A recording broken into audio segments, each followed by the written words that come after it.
Good morning, Mark. Hello. Hi, good morning, Kate. Good morning, everybody. It's great to be here with you. Yes. Thank you for joining me for another In Conversation With.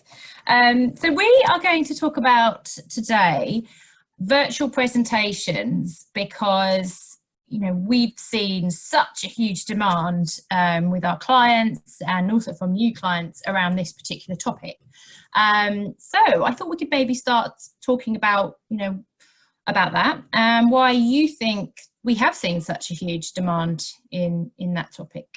Yeah, Kate, I think this is a really important question because I think the temptation is potentially to say, well, what do we do with development when we enter this sort of crisis phase and these virtual environments? And of course, it's really important that we carry on developing our own skills and people's skills going along. So the business case, I think, for this is that businesses have still got to make great decisions, informed decisions, and they've still got to sell to their customers and pitch and persuade customers to invest money, which at the moment is more of a challenge because of the current crisis. So I think it's about businesses wanting to make sure they continue to develop their people, of course, but it's also about dealing with the practicalities of this crisis, which, as I said, is about making decisions in business. It's about continuing to service and sell to our clients so they get the right products and right solutions. And I think that's why we're seeing this increase in demand for virtual presentation skills. Definitely, because you touched on a point there, which is basically, I think that people don't often think about, is presentations is not just about how you physically deliver something. It's actually, cultivating what your message is, which I know we've spent a lot of time on, with clients, particularly, for sales teams or in general, because every day we're doing conversations like this with clients and you are essentially always presenting. But if you haven't got your message clarified and your message clear, then, you might not be, landing or getting what you need, which is, as you mentioned, it could be influencing somebody, it could be selling a product, it could be making sure a decision gets made. So hey, that's a really important point, because often what we see in presentations is people presenting a PowerPoint or focusing very much on, here's my PowerPoint, here's the sort of visual piece that I've done. And of course, as you rightly say, that's only part of the story. And you'll be aware, because I know you've done the program with me as well, that we focus on three main areas. And that's true in the physical environment, but also in the virtual environment. Those three areas are messaging, as you rightly say, this idea of audience-centric engagement. So what message or ideas do we need to land with that specific audience, and how will they interrelate with those? The second one, of course, is your delivery, which again, there's some elements in the physical and virtual environments which are similar. There are some differences as well. And of course, then there is this visual story. And here's the thing. The visual story, often in this environment, we become overly reliant on it. And one of the problems with that is we then lose this connection with each other, and we can only connect via the camera and the screen. So we need to try harder to connect. And sometimes the visual story, as it can in the physical environment, become almost more of a distraction. So we've got to be careful in balancing that balance, delivery and visuals, and getting the right things in the right order. You're right. Yeah, I know, because we did that with a recent client engagement where we've looked at, getting that executive level presentation. So first of all, making sure we're doing that quickly because people are time poor, but also doing it in the right way, giving the right level of information to the right audiences. And actually that's making things simpler is actually harder than you think. It is, and I think it's even more important in this environment, because I think it's hard to keep people's attention. So one of the things that we see in terms of our delivery with each other or our engagement with each other is we do need to try and create a conversation. Now, I know I always say that when about presenting, it should be a conversation. I think in this environment, it's even more important, because it's very easy for people just to switch off. So it's important to engage in the conversation, to engage people regularly. And frankly, whether we're doing that as in our virtual presentation skills course, whether we're doing it in the training and virtual environment, which is about training the trainers to train this environment, or whether it is about the executive board level stuff we've been doing with clients, that engagement is really important. You don't have time to wait.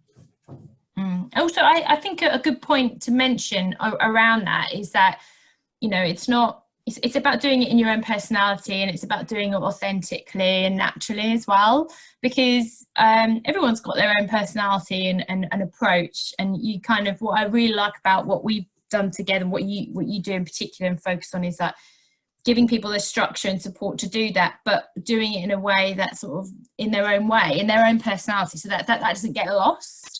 And that psychological safety, if you like, which is about encouraging people to experiment, encouraging people to be themselves, and not sort of worry about that. Because often that's a mis sort of perception with presenters. They think they have to be somebody else, or to be like someone else. And actually, being yourself is the most effective thing, because it's then authentic, and that plays to things like, you know, the important things like trust and relationships with your audience. So you're right, that's important. But just going also, Kate, back to what you were saying about the executive level piece, again there, you know, however good you are at delivering, however good your visual story is, of course, at the front end, with board level members, you need to know what the process looks like to create something that is effective in the first place. And that's, of course, part of what we've been doing with the processes that we are introducing for people. Yeah, because often people kind of learn on the job. And they kind of just learn as they go. So I think it's really interesting to see the response and the results from people that have invested a bit of time to really reflect on the way they're approaching their virtual presentations. And yeah, it's really great to see when you get the feedback that we get. So just to finish up, if you were to give some top tips, you know, some general advice for people who are like us, having to interact with people via this medium, which up to now has kind of been ramped up in terms of the amount of times we're doing it a day, you know, what would you say to them, just to finish us off today? So the first thing I'll always say is, you know, out of these three elements, which is message, delivery, and visual story, make sure you pay attention to all three of those. Even if it's just a short meeting with your team, even if it's a pitch to a client, even if you're making a proposal to your exco or your board, or whatever it is, you need to put yourself right in the shoes of the audience. And I think that's particularly important in this environment, Kate, because it's very easy to lose that connection. So unless your message really resonates with the guys that are on the other end of this camera, on the other end of this line, then you're more likely to lose them. So I think that audience centricity and getting your message right, and the detail you use to support that is in a way more important than ever, because otherwise you lose people. That's the first thing. I think on the delivery side, particularly there, the connection and engagement are really important. So what I mean by connection is that, you know, you're really trying to genuinely connect with the people that are on the other end of that camera, if you like, because that's the only way we can connect with each other. There's no physical presence. So trying harder to get that energy, that passion, that conviction, that connection across requires a bit of almost extra effort, I think, and extra thought about the guys that are on the other end. And I also then think, in terms of delivery, that your connection in terms of engaging people, asking questions, getting them to talk and engage and check in with them, if you like, again, is more important even than the physical environment. Why? Because we've got less reference points. So engaging people regularly, getting them involved, getting their opinion, getting them to sort of speak and engage, I think is really important. We should only be speaking for relatively short periods of time, whether that's in presentations, training, in the boardroom, or virtual boardroom, whatever it might be. And then finally, on the visual side, I think we need to make sure that we're not letting the visuals dominate the conversation.